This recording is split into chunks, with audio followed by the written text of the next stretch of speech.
5 points out of a possible 18. 1 win out of 6 games, and right now, we are 9 points off 5th place and securing Champions League football for next season. In a season in particular where the competition has got tighter, more fiercer, with our rivals improving their teams around us. Is it starting to look like this season is showing warning signs, is set to be a mess, and we are currently wide off the mark? My friends, I'm here to discuss 5 things we learned in yesterday's 1-0 defeat against Aston Villa. Share your thoughts and opinions, sit back, relax, and let's get straight into things. And I think the first thing I learned is that I don't feel much confidence in Pochettino's game management. Now, in terms of preparation and all that theoretical tactical stuff, it looks good on paper. He sets us up well, but the thing that I'm not responding too well to is that as the game goes on, we need our manager to make the right decisions on the touchline to get us back into the games. And I feel like, and if you guys see the expected threat against Aston Villa yesterday, I think Pochettino made the criminal decision of basically gifting the game to Aston Villa. Why? He took off all our attacking threat as we went down to 10 men. Now, as we know, the red card that Gusto received was absolutely criminal, but one thing that I don't agree with is that Pochettino had the power, of course, to enforce a mentality to get this team to keep fighting on to get the 3 points, because even if we're down to 10 men, we've only got 1 win this season. We need to win. We had nothing to lose at that point in time. And by taking off Enzo Fernandez, you're taking off Nicholas Jackson, and you're taking off Mykhailo Mudryk, you're essentially encouraging Aston Villa to get forwards, push their fullbacks higher up the field, commit more men inside our box. And obviously, during that period of dominance from Aston Villa, they got the goal to lead the game. And from that goal that Ollie Watkins scored, we had to chase the game. And I guess this is what I didn't like. It seemed like once everything was against us, that was when Pochettino decided to get our team to commit more men forwards. And I just think to myself that if we kept on more dangerous players than Mudryk, Enzo, and Nicholas Jackson, are we not boosting our chances of getting something from the game? Are we not giving something Aston Villa to think about in terms of threats in behind? To move Raheem Sterling up front by himself, to bring on Leslie Ugochukwu, to add more midfield players. I didn't see the utility behind these subs, and I feel like we paid the price for kind of weak management, in my opinion. There was some small little positive signs. We saw the first early glimpses of this season of Levi Colwill showing what he can do with his long-range passing and his passing ability if he gets to play in the middle of a back four.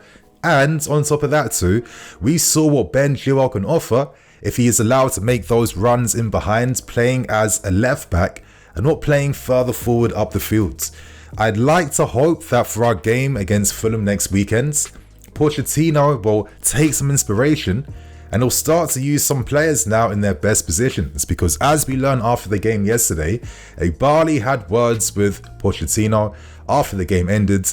It is normally customary, don't get too nervous, but remember, a lot of people backed Pochettino at this football club, and if push comes to shove, if they're in the spotlight for their decision making, they're going to put Pochettino on blast. And it's not the first time that Pochettino has been scapegoated by hierarchies at the clubs he's managing in. So Pochettino, it is time to get more aggressive with your game management, because this cautious energy that you're infecting this young team with is doing nothing to help us on the field. For the second thing I've learned, and the thing I've been learning throughout the whole season, Enzo Fernandez is wasted as a number 10.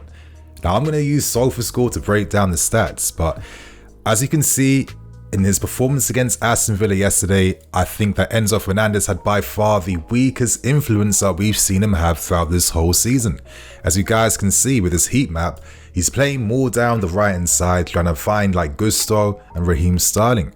But in terms of his touches on the ball, he had less than 50 with 45. In terms of accurate passes, 25 out of 33 passes. No key passes whatsoever.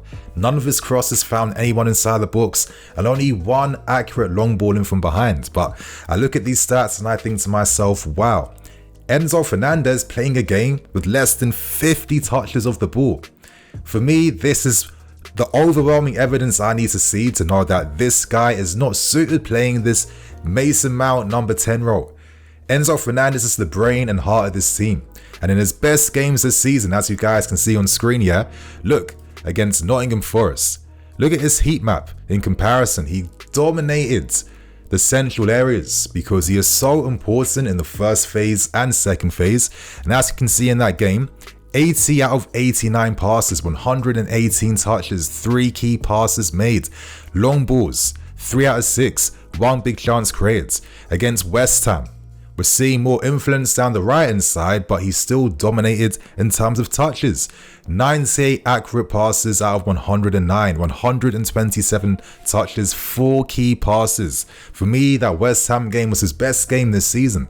And to see his lack of influence yesterday against Aston Villa, it hurt me, because why is Enzo Fernandez playing a game where he has to find areas and pockets of space to receive passes instead of being that player who's on the ball, dictating the play, forcing and encouraging his teammates to make those runs off the ball to stretch opposition teams? I feel like Enzo is getting contained really easily. He's lacking more influence, and I just think that Pochettino is really wasting him by playing him so advanced. Enzo doesn't have that dynamism where he can quickly arrive in spaces to kind of complement a very pacey striker in Nicholas Jackson. Instead, you'd rather have Enzo being deeper, being the one playing the balls over the top to find Jackson's runs early and behind. For me, the solution is very simple. You take off Caicedo or you take off Gallagher. I think the team benefits from Enzo. I think Caicedo is still a work in progress, and I do think Conor Gallagher has been defensively better and more dominant compared to Caicedo right now. So I think these are the decisions you must make for the whole benefit of the team. And that moves on to my next thing I learned, and my lord Pochettino.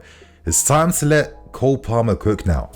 Now, we've missed the abilities between the lines of an Nkunku and a Kans.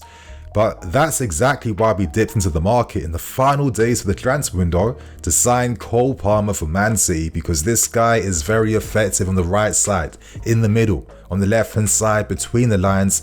He is a well-rounded player who has a lot more upsides and a lot more quality to offer. And I feel like with his introduction against Aston Villa, I thought this guy looked very positive.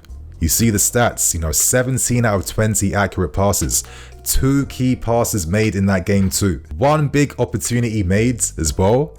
And the thing I really liked about Palmer was reflected in this one great pass that he found Ben Chilwell in behind with, because that was the type of play that no one was offering down that right hand side. And I think that when you have a left-footed player on the right hand side, it opens up more quality passing angles to open up the field. When I look at the right hand side, I see right-footed Disasi, right-footed Enzo, right-footed Sterling, right-footed Malo Gusto. And a lot of times when these guys don't have the angles to play through the opposition press, they play passes backwards. But with Cole Palmer, he has the press resistance. He can drop a shoulder, he can carry on his left foot. And look at how he opened the field up by finding Ben with that super pass in behind. And I feel like he's really demonstrated this quality between the lines to receive, the quality to time his runs from between the lines inside the box. And when Pochettino really benefited from using Nkunku and Kans in a similar manner, it seems very counterproductive to myself that you're going to have Palmer, the player that you need tactically, sitting on the bench, and you'd rather use Enzo Fernandez outside of his best position. I think that kind of communicates a bit of weakness, and I think right now it's quite obvious to me that Cole Palmer, he must be allowed to play against Fulham. We're seeing his promise in the final 20 minutes of games. He looked good against Bournemouth. I thought he looked good against Nottingham Forest. And against Forest, 1 key pass made. Against Bournemouth, he played another key pass in that game. When he comes on, he shows that he has impacts. So Pochettino, please, it is time to let Cole Palmer play the first game of this season, yeah? And that moves on to my 4th thing I learned, and wow, the offside in yesterday's game was absolutely criminal. Now, we were offside 10 times against Aston Villa. Villa were offside against us only once. And for this part of what I learned, I also accept the fact that the players must take some responsibility for playing pretty poorly as well against Aston Villa. This was the second game where we had a goal disallowed due to it being offside. Ironically, it comes from a centre-back and not from a striker. Disasi this time with his header was caught offside, and to be honest, during the timing of that goal, that was disallowed, that was the moment that we needed to take the lead against Aston Villa. Now there's an argument to be made where Pochettino purposely set this team out to play this way against Aston Villa. As I mentioned in my preview, Villa are one of the weakest teams at defending through balls in behind their lines. And I have to say, I felt like Villa were constantly riding their luck against us. I wasn't seeing a perfect defensive line from Aston Villa where they had a straight back four. I was seeing disorganization. What I was seeing all the time though was our players timing their runs poorly, not taking advantage of Aston Villa's at times mediocre defensive line. And as you guys can see with the average positioning, Raheem Sterling is kind of leading the line more with his runs inside the box, and I guess Pochettino wanted more supportive runs in behind. You're looking at Nicholas Jackson, not quite the same strong box threat as a Raheem Sterling. Mykhailo Mudryk was a bit isolated again, but he had some involvement with some cutback crosses. But while I'm here, I think one of the main culprits behind our poor offside play was Nicholas Jackson. Now for me, I think that yesterday's game was probably Jackson's weakest game and worst game of the season. Jackson was offside 3 times against Aston Villa. Now for one of the offsides, I can kind of accept that, but for the other 2, I thought this was kind of poor centre forward play, where for the 19th minute offside, he doesn't curve his run properly, and in fact it was kind of like a double offside moment, and I was really disappointed by that. And for the final one, that came from a pass from Enzo Fernandez over the top, and I think Jackson again, he's too busy watching the ball and he's not staying in line with the opposition's defensive line. And I feel like if you want that service to come, great strikers of course, they time their run so perfectly that they force their teammates to play the passes in the areas the striker wants that. And I feel like maybe Jackson has to show a bit more assertiveness with how he times his runs now and how he stays on side, because the offsides now are starting to creep into his game quite a lot now during the season. And I think to myself, is this reflective of a striker that is still pretty inexperienced? Or does it also reflect that maybe his teammates aren't finding him in quickly enough? I'm not too sure. I do kind of feel like Jackson in these moments, contextually, he has more power to control the situations. On top of that too, he recorded another sloppy yellow card. He now misses the game against Fulham. And this comes from Pochettino. Warned Jackson, of course, to be more aware in game.